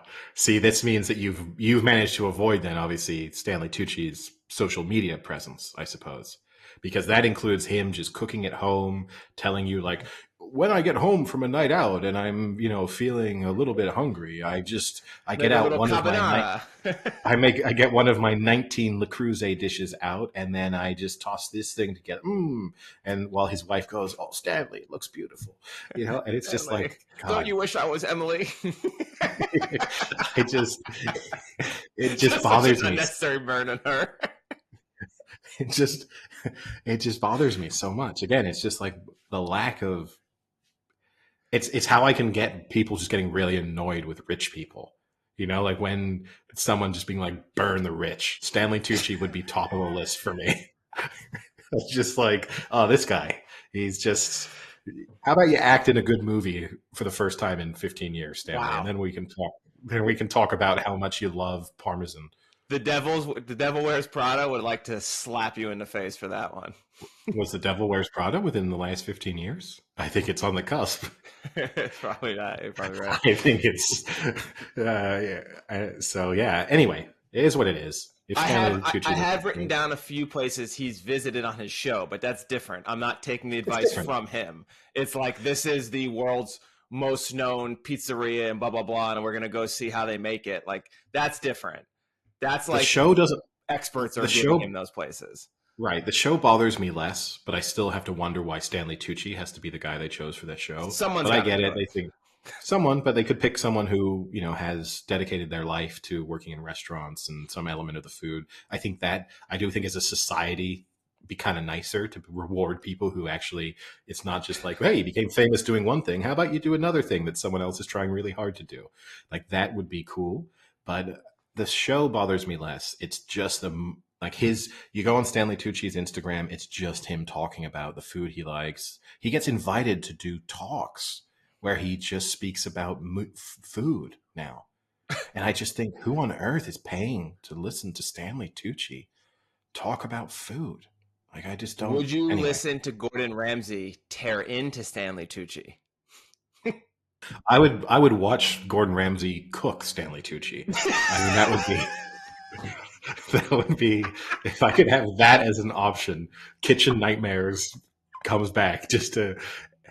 I'd like the scene from Hannibal.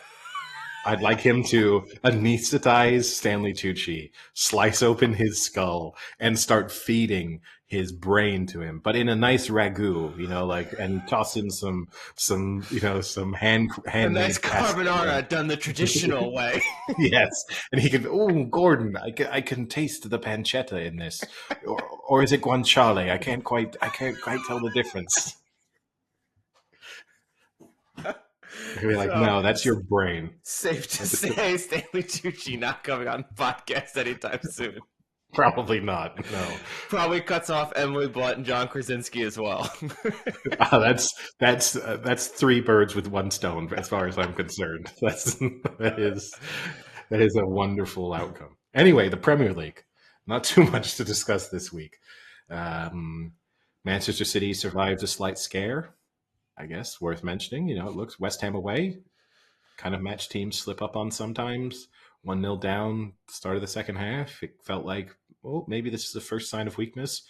And then Doku, new signing. I mean, much highly respected player, young player, a little bit provided the spark that they needed to have that comeback. Yeah. You know what? Like sometimes you get like those. I don't know actually if you get them in Europe. This could be another great regulation where gambling sites can't pop up on your notifications. But I woke up and there was a notification on my phone that said boosted, and it was to I think 4-1 or 5-1. I think it was 4-1. It was City over 3.5, City to win, and Erling Haaland to score. And it came up like boosted, and I was like, ooh, that's not bad.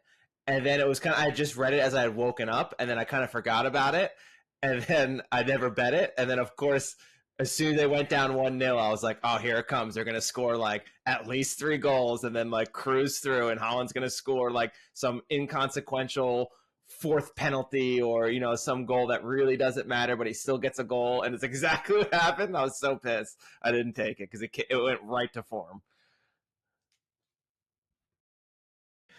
Yeah, yeah. I mean, he didn't have a great game, Holland. He missed a couple of good chances before he eventually got there third.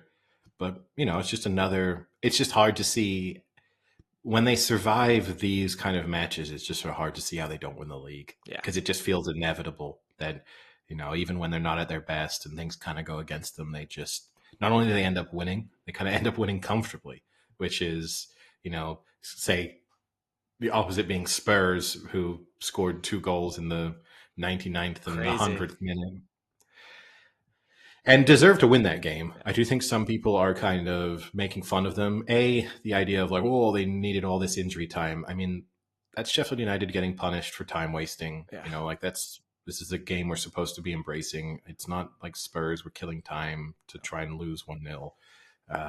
But you know, I had it's a friend at that match. well, Said it it's a was good. said it was the most exciting sporting event she's ever been to. And I said, really? Because the first 90 weren't that great. But this is the thing, right? The exciting ending makes up for everything else. So yeah, you to be caught up in that 2 goals in 2 minutes to win the game must have been great. But the first, Yeah. 99 minutes would have been a little bit dull.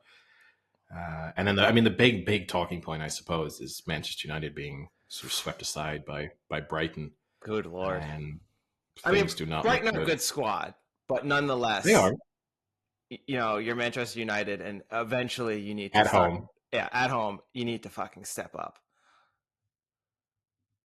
Yeah, and it's just I don't know if Erik Ten Hag is the right man for the job, and I feel myself, I mean, as a complete neutral, torn because I get the sense watching it both in terms of the style of play that they have, and then also with the way he's managing various situations, including the Sancho sort of incidents at the moment.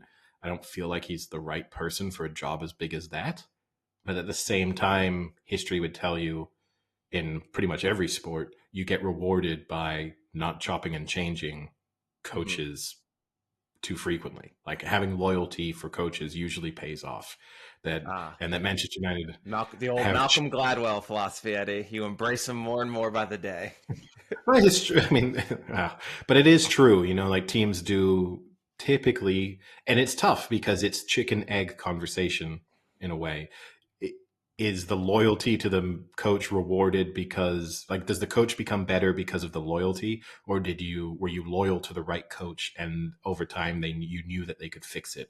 And so is the thought, well, we don't think this is the right guy for the job, but we better keep him because history tells us if he stays here for 6 years he probably gets better?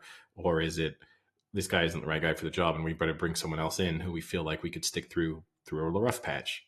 And I lean more towards I don't think he's the right person for the job, and I don't think loyalty is going to improve the situation. But it makes them look bad if just every 18 months Manchester United are changing their manager. Yeah, yeah. When like bring in the Malcolm Gladwell debate, his is more with CEOs than coaches because or managers. You know, because coaches and managers aren't setting the squad. His whole debate with like flipping out CEOs is that by the time the CEO's changes are actually implemented, you may have already fired them because of the last CEO's mistakes and you didn't give them long enough, blah, blah, blah.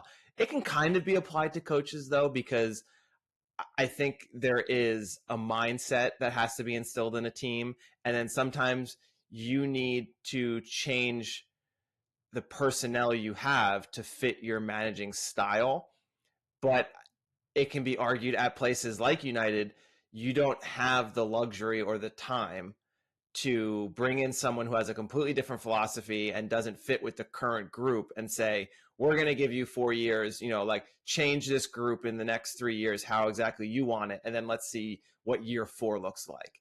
You can maybe do that at a smaller club, but you can't do that at United because the fans won't allow that. And maybe they shouldn't allow it when you're spending that much money anyway. But I think what you're saying is right, is that he might not be the right person for this position with what he's got. And it's not likely that they're going to give him enough time to change that lineup enough to make it reflect what he wants.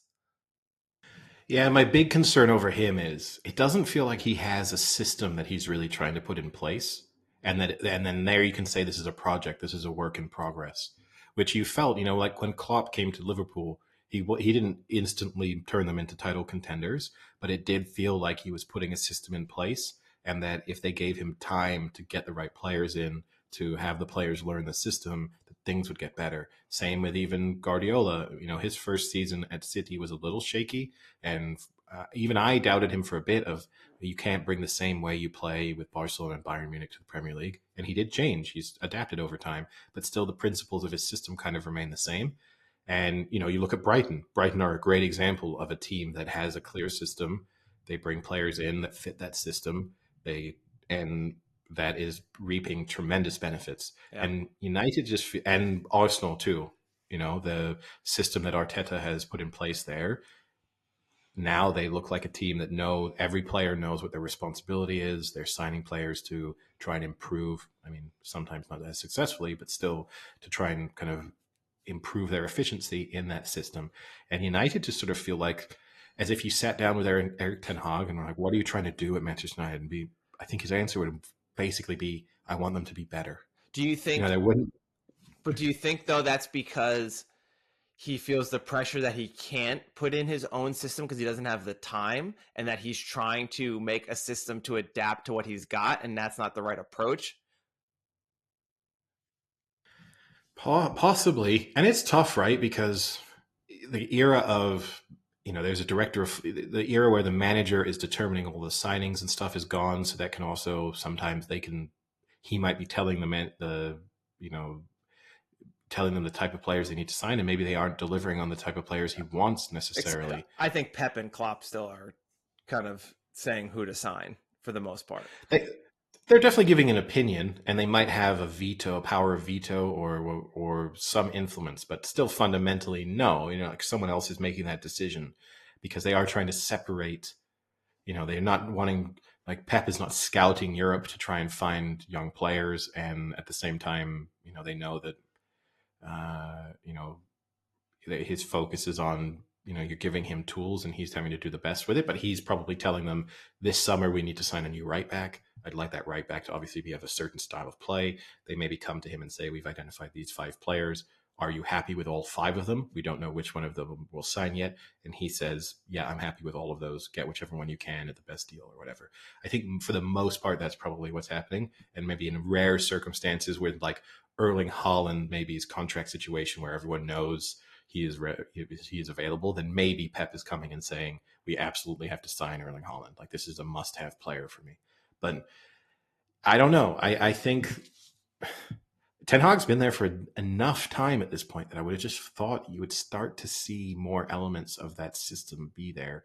And at times there obviously have been positives under him, but then he does crazy things like completely abandon any sense of shape or tactics. Like when they played with no true forwards, and he just throws holding midfielders into the situation. He's probably been hurt. Like Casemiro was very good when he signed, and now Casemiro seems almost unplayable.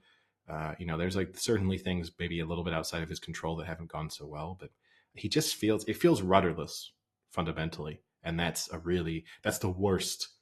I'd almost rather have someone, like if you imagine they're the Titanic, I'd almost rather have someone who just said, we're going to steamroll through that iceberg and see how things turn out. And whereas Erik Ten Hag feels like he's taken his hands off the wheel and is closing his eyes and just saying, I hope we miss the iceberg. And At the moment, they're hitting every iceberg. Well, they'll kind of escape a little bit, hopefully. I mean, I don't really care, but for them, they would be optimistic. And next in the Premier League, they've got Burnley, Crystal Palace, Brentford, and Sheffield. And then, but they maybe win all those matches. The rudder's been reinstalled. They got the right guy on the rudder, and then they run into City at the end of October, which could be a disaster. And then, but then again, then they got Fulham, Luton, Everton. Like they've got a lot of easier matches built in here. but Yeah. you're going to get to a City match that they're probably going to lose, and then you've got, Newcastle, Chelsea. Those are all going to be, I think, maybe not Chelsea, but But Newcastle might be a tough match. okay, let me tell you the way I think it's going to go. I think they're going to get absolutely embarrassed by Bayern Munich tomorrow. Yeah. I think Yeah. that's going to go terribly for them. So I think Bayern Munich will just pick them apart. I think they will not win all of those matches against Burnley, Palace, Sheffield United. Brentford, and Sheffield United. I don't think I'd be very surprised if that's 4 wins. I would more expect maybe 2 wins, a draw, and a loss. Wow. And then That'd be bad. that's going to, yeah. And then they're going to play City, and then City are going to absolutely pick them apart. And I think Erik Ten Hag gets fired while I'm on my flight to Phoenix. I think, looking at the dates, I think that pretty much lines up. That's great. I think Erik Ten Hag's Halloween costume is going to be like the Bindle, the homeless, the stick on the bag on the stick. I think that's going to be how he's leaving Old Trafford on the 31st of October. Yeah, we'll have to wait and see about that. But yeah, I guess that's, and then Rugby World Cup, which we're obviously mentioning a little bit. England had a sort of unconvincing yet convincing win against Japan. A little bit of luck involved in that. The big story being Australia losing to Fiji, which was both a surprise and not a surprise. First time Fiji had beaten Australia, I believe. But still, Australia are not exactly in tremendous form, and they weren't exactly super heavy favorites, but it's one of the bigger upsets in the group stages that you're going to see, and it means that Australia play Wales this weekend, and that's basically a knockout match, because if they lose that, it's hard to see how they could get through unless Fiji slip up, which doesn't look likely. So yeah, I think Australia could be the surprise exit from the group stages of the World Cup. But apart from that, everything is pretty much. And then this weekend serves up really since the New Zealand-France match, this serves up the real test of Ireland-South Africa, which will be a really good game. Yeah, I've actually seen it televised here in the States. So just trying to embrace it here in the States. I don't know if it's really catching on, but I have seen a lot of it. Well, they better embrace it because they're hosting the World Cup in 8 years. So yeah. if no one's embraced it in the next 8 years, it's going to be. I mean, it won't really be an issue, right? Because this is always the thing with World Cups. Enough people will just travel to fill. Yeah, I mean, it's always one of those things that it's overstated of like how much the host country has to be invested in the major tournament. It's like, no, it's like the Olympics. Even if local people don't really get into it, enough people are going to go that there's going to be a decent atmosphere. And I'm sure the organizing committee had the mindset of not only can you come watch rugby, but then you get a vacation out of it to America, because who wouldn't want a vacation in America? And enjoy some of our shit chocolate and high fructose corn syrup diet. And have someone peep through your stall through that 1-inch gap. Yeah, with no bidet to wash yourself with afterwards.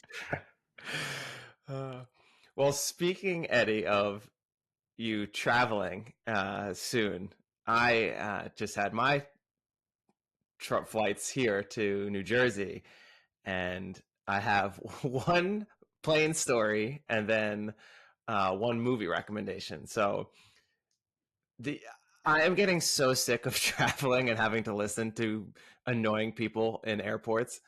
The guy that annoys me the most at this point is, one, it's so annoying that everyone has to like crowd the gate 10 minutes before, but I've traveled so much recently that now it just doesn't bother me, and I've just accepted that people are just savage idiots, and I've let it go. But what I now can't let go is the idiot guy who has to also be standing there but kind of show that like he's more civilized in standing there, and will like let people go, and will have the comment, hey, we're all just going to the same place, right?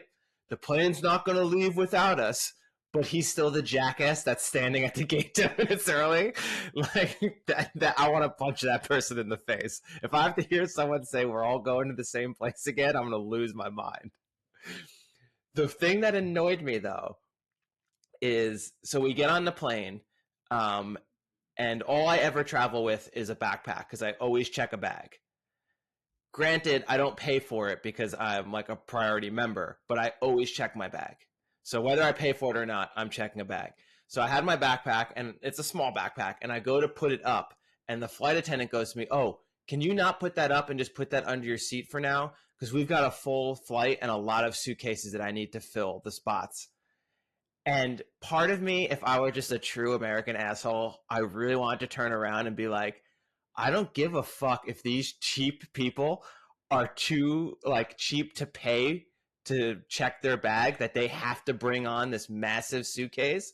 Like, I have my carry-on, which is this backpack, and I have just as much right to put it on this overhead as this idiot that's trying to save $25 and bring this enormous suitcase in. Like, it was such like a ridiculous comment, but I didn't say anything. And then eventually, like, they closed all the things, and then I grabbed, I just opened it back up when the flight started and found like a spot to like kind of shove it into. But like, that is the biggest BS I've ever heard in my life. Yeah, I mean, I feel for you there in the sense that there's no way you could have said anything and had you not turned into the asshole. Yeah. Even if, because thinking about it, the only thing you could have maybe said was, could I really don't want this to be under my seat. Could I put it up there? And then if you need to take it out, I'll put it under my seat. But even then, you're probably getting a look from the flight attendant. And if anyone's around you, they're probably thinking, oh, this guy won't put his backpack like under his seat. Yeah, Is that no, really impacting his? So there's no way to do it without sounding like a dick, which is a shame. And it's not as if, because like what really annoys me is not only the people who like refuse to check the bag because they're cheap, but then they also bring another massive carry-on that they're like, no, this is my backpack. And it's like, that's not a backpack. It's a fucking like weekend duffel bag. Like, stop it. And it's not like I had already something up there and then wanted to put another thing up there. Like, this is the only thing I bring onto the plane. Like, I should have the right of the suitcase person just as much. Like, it was really annoying. Like, I don't know why it even had to be said, because you could have stuffed my backpack anywhere, but it just really pissed me off. That's understandable. But the nice thing was, though, that the guy next to me ordered a gin and tonic, and their tonic is now Fever Tree on Delta Airlines. So they've upgraded their tonic. It's a nice tonic. Nice. Yeah. Yeah, I this weekend was out and had at one place ordered where the first time they gave me a Fever Tree and the second time it was just Schweppes. And I was like, this is a very noticeable difference. Yeah. Speaking of gin, I brought the rhubarb and ginger pink bottle gin home. So we'll see what the how the United States reviews this gin that's so highly reviewed in one apartment in Paris, France. Well, just make sure you pair it with Fever Tree. We will. Don't spoil it. Movie recommendation might be a hot take, but I thought it was really good. Guy Ritchie's The Covenant. It's a movie with Jake Gyllenhaal. Yeah, have you seen it? I've seen YouTube clips of it. It's been one. It's a pretty intense movie. Like, I was on kind of the edge of my my little flight seat there for most of the movie. I won't make the Short King joke about you being on the edge of your seat. I still wasn't touching. but I think that feels like a really good plane movie.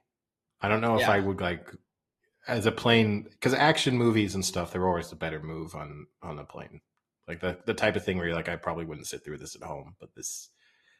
Yeah, a movie I didn't really hear anything about. I looked on Rotten Tomatoes; it actually had decent reviews, but it had a good war action scene, and then a good kind of like suspenseful action scene in the middle, and then a good finish. Like, it was a good movie, and it had some good themes, I think, to it that haven't been really discussed, like with like all the promises. I guess they have been discussed, but you don't see it on TV as much, like all the promises that Americans made to foreign countries that helped participate in the war and things like that. So it was good.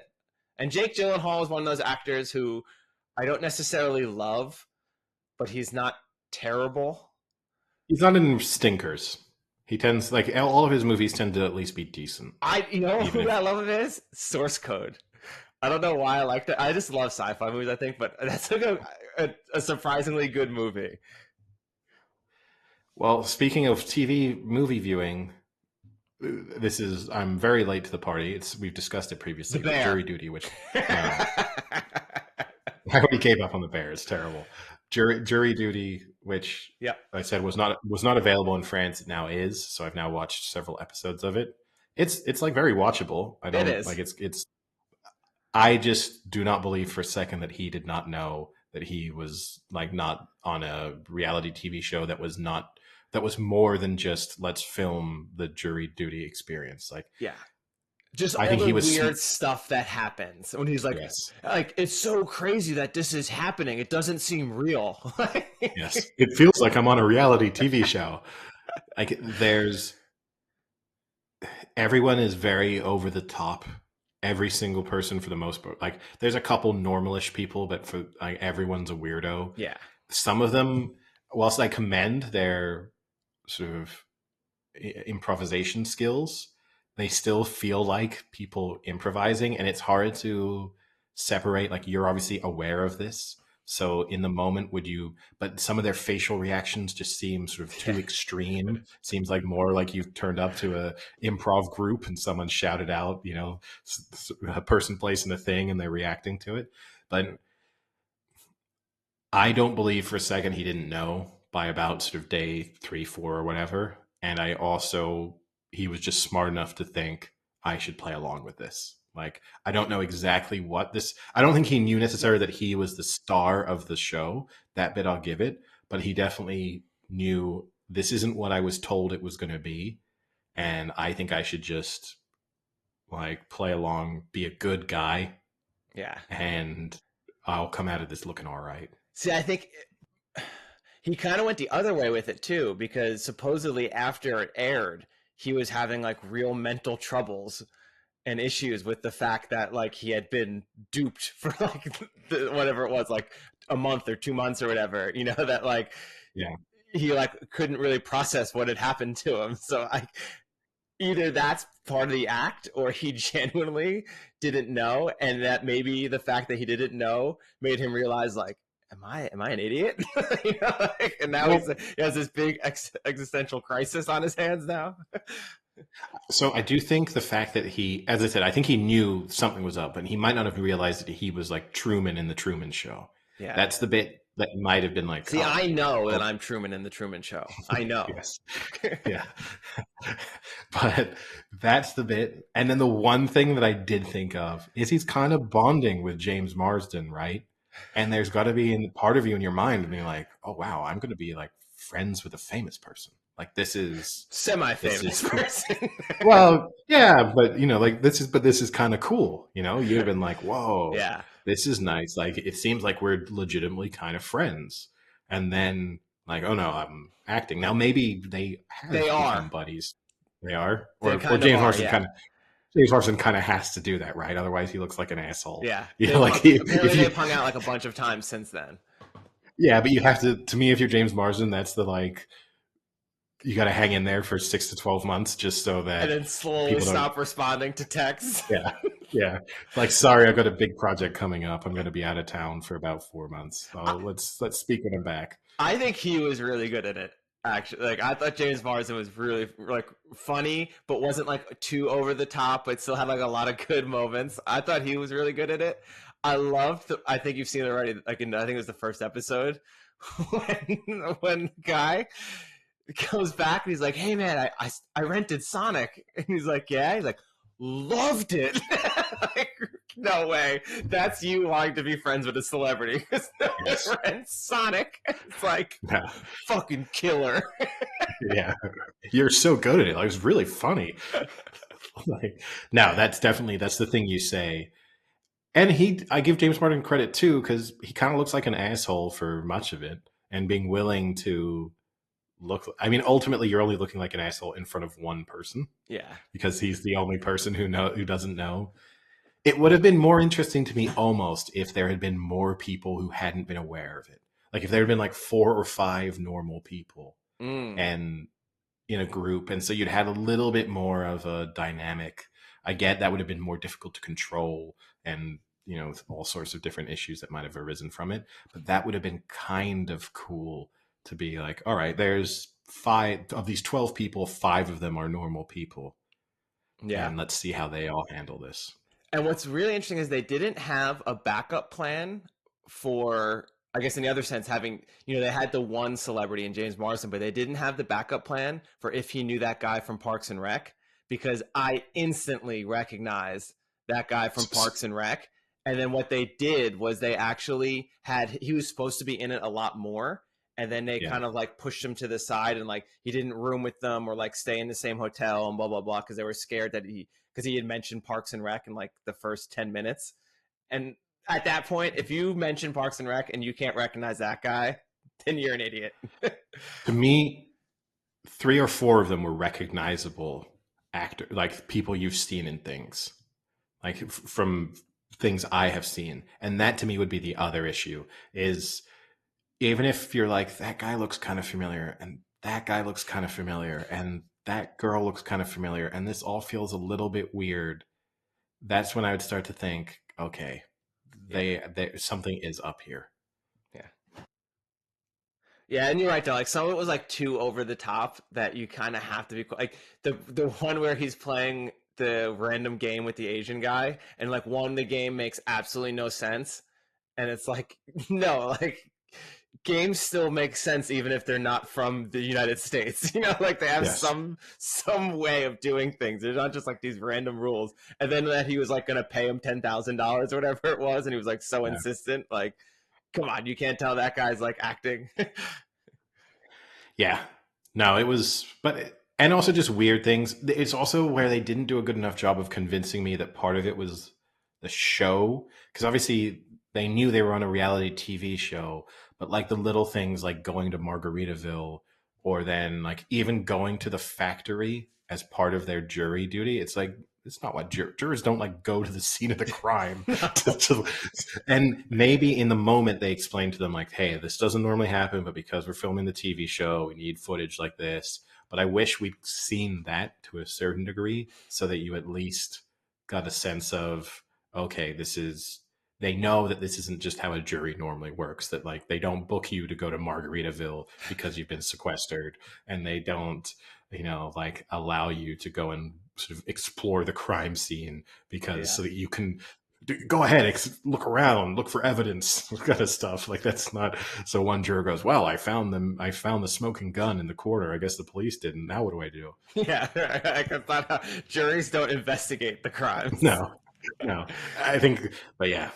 But still, it's enjoyable to watch. Like it is a decent TV show. And I guess the other problem for them is that it's a one and done. Like you just can't do it again. Because now I bet you there's a lot of people who are now getting called up for jury duty who are like, I bet you I'm on a TV show. Looking around and stuff. Yeah. And probably every once in a while going to be on a jury with like a celebrity. And they're going to be like, I know this is a TV. It's going to be like Brad Pitt being like, no, legitimately, I just called up for jury duty. I do not want to be your friend. We're not going to run scenes together. Like this is. Hey, I rented once upon a time in Hollywood. You crushed it, man. Yeah, thanks, asshole. I got an Academy Award for it. Yeah.